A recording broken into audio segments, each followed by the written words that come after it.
ഇത് ദൈവനിശ്ചയമാണ്. ഇത് ലോക ചരിത്രത്തിൽ ആദ്യമായി ഈശ്വര ശക്തികൾക്ക് ജീവചൈതന്യം കൊടുക്കുന്ന ഏക സ്ഥലം. ഇതിനോടൊപ്പം മനുഷ്യർക്കും എല്ലാ ജീവജാലങ്ങൾക്കും എല്ലാത്തിനും അതിൻ്റെതായ പ്രശ്നപരിഹാരവും. ലോകാ സമസ്ത സുഖിനോ ഭവന്തു. എല്ലാവർക്കും അറിയുന്ന കാര്യം തന്നെയാണ്. നമ്മൾ ആരെങ്കിലും പുകഴ്ത്തുകയോ പൊക്കുകയോ അതുപോലെ തന്നെ നമ്മളെ പ്രശംസിക്കുകയോ ചെയ്താൽ നമുക്ക് ഭയങ്കര സന്തോഷമാണ്. ആ സന്തോഷം നമുക്ക് അധികകാലം നിലനിൽക്കുകയില്ല. കാരണം ഈ പുകഴ്ത്തലിൻ്റെയും പൊക്കലിൻ്റെയും ഇടയിൽ എന്തെല്ലാം ദുഃഖങ്ങളും ദുരിതങ്ങളും അടങ്ങിയിരിക്കുന്നത് ഞങ്ങൾക്ക് അറിഞ്ഞേകൂടാ. അനുഭവത്തിലൂടെ മാത്രമേ മനസ്സിലാവുകയുള്ളൂ. ചില ആൾക്കാർക്ക് എത്ര അനുഭവങ്ങൾ കിട്ടിയാലും മനസ്സിലാവില്ല. ഈ അനുഭവത്തിനെ മുൻകൂട്ടി എടുത്താലേ അല്ലെങ്കിൽ അത് മുൻകൂട്ടി മനസ്സിലാക്കിയാലേ നമുക്ക് ഈ അപകടത്തിൽ നിന്നും രക്ഷപ്പെടാൻ പറ്റുകയുള്ളൂ. ഏത് കാര്യവും നമ്മളെ കൂടുതൽ പ്രശംസിക്കുന്ന ആൾക്കാരെക്കാളും നമ്മൾ വിശ്വസിക്കേണ്ടത് നമ്മളുടെ തെറ്റുകൾ തിരുത്തുന്ന ആൾക്കാരെയാണ്. ഒരു മനുഷ്യർക്ക് തെറ്റ് തിരുത്തുന്നതേ ഇഷ്ടമില്ല. ആരാണോ തെറ്റ് തിരുത്തി കൊടുക്കുന്നത്, ആരാണോ തിരുത്തണമെന്ന് ആഗ്രഹിക്കുന്നത്, അവർക്ക് മാത്രമേ നല്ല കാര്യങ്ങൾ മുന്നോട്ട് ചെയ്യാൻ പറ്റുകയുള്ളൂ. എത്രയും കാര്യങ്ങൾ ആരും ശ്രദ്ധിക്കാറ് പോലുമില്ല.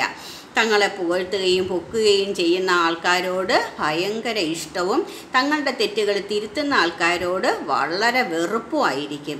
നമ്മുടെ രക്ഷകർത്താക്കൾ നമ്മളുടെ തെറ്റുകൾ എപ്പോഴും തിരുത്തിക്കൊണ്ടേയിരിക്കും. ഇന്നത്തെ തലമുറ നമ്മളെ തെറ്റുകൾ തിരുത്തുന്ന രക്ഷകർത്താക്കളെ അങ്ങേറ്റം വെറുക്കും. ഈ വെറുപ്പ് അവർക്ക് നാശത്തിലും ദുഃഖത്തിലും ദുരിതത്തിലും നരകത്തിലും തന്നെ ചെന്ന് വീഴുകയുള്ളൂ. വീണതിന് ശേഷം കിടന്ന് വേദനിച്ചിട്ട് ഒരു കാര്യവുമില്ല. ഒരു കാര്യം മാത്രം നമ്മൾ മനസ്സിലാക്കുക, നമ്മളോട് സ്നേഹമുള്ള ആൾക്കാർ മാത്രമേ നമ്മളെ തിരുത്തുകയുള്ളൂ. നമ്മളെ കൂടുതൽ സ്നേഹിക്കുന്നത് നമ്മുടെ രക്ഷകർത്താക്കളായിരിക്കും. പിന്നെ നമ്മളോടുള്ള നമ്മളുടെ ഉയർച്ച കൂടുതൽ വേണം എന്ന് ആഗ്രഹിക്കുന്ന ആൾക്കാരും നമ്മളുടെ തെറ്റ് തിരുത്തും. ഇത് മനസ്സിലാക്കി മുന്നോട്ട് പോകുന്ന ആൾക്കാർക്ക് മാത്രമേ ഭാഗ്യവും ഫലവും കിട്ടുകയുള്ളൂ. ഇത് കിട്ടാൻ വലിയ ബുദ്ധിമുട്ടൊന്നുമില്ല. നമ്മുടെ മനസ്സിനെ തന്നെ ഒന്ന് വിശകലനം ചെയ്താൽ മതി. നമുക്ക് നന്മ വേണോ തിന്മ വേണോ നല്ലത് വേണോ ചീത്ത വേണോ എന്ന് തീരുമാനിക്കുക.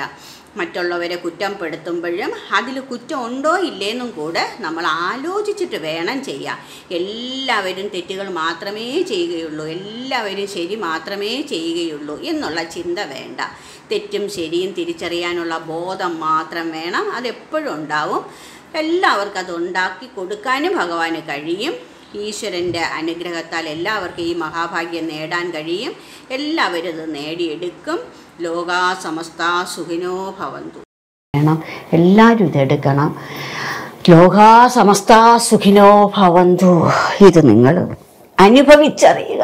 അനുഭവത്തിൻ ജഗന്നാഥനായി, ഓമേനിക്കു ജഗത് പ്രാണനായി, സന്മനസ്സിൻ ജഗത് ഗുരുവായി, ജനകഥ ഔഷധം ഇല്യൂഷനിൽ പ്രണാമം. കൽക്കി ഭാരതി അമ്മ, കൽക്കി TC 42/3481, PURA നമ്പർ 113, ഉണ്ണിനഗർ, നല്ലത്തുറോഡ്, Poojappura, Thiruvananthapuram, Kerala. Phone 8089742539, 8089742539. Email ushabharati11@gmail.com. Visit YouTube Bharati Amma കലിയുഗ അവതാരം.